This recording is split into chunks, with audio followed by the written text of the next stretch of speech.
Nimaga qiz bolalar yaxshi bolalarni emas, yomon bolalarni ko'proq hurmat qiladi? Ayol kishilar o'ziga qul erkaklarni qidirishmaydi. Ular o'zini hurmat qilishni biladigan erkaklarni xohlaydi. Agarda sen hamma narsaga rozi bo'lib, yo'q deyishga qo'rqadigan bo'lsang, sendan erkak emas, balki do'stni ko'radi. Yomon bola deganimda o'zini yomon tutadigan bolalarni aytmayman. Yomon bola deganimda o'zini hurmat qiladigan, kuchga ega bo'lgan va gapini ustida tura oladigan erkaklar haqida gapiryapman. Agarda sen xuddi shunaqa erkak bo'lmasang, sen u qiz bola uchun hech kim emassan. Keyin sen bilan shu narsani cho'zib o'tirmaymizda, darrov maqsadlarga o'tamiz.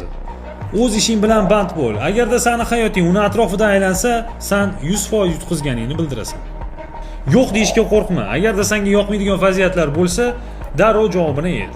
Chunki sen uni qul emassan, balki erkaksan va sana o'z fikring bor. O'zingni hurmat qil. Agarda o'z vaqtingni pulga, karyerangga hamda jismoniy shaklingga ajratadigan bo'lsang, qizlarning o'zi senga tortiladi.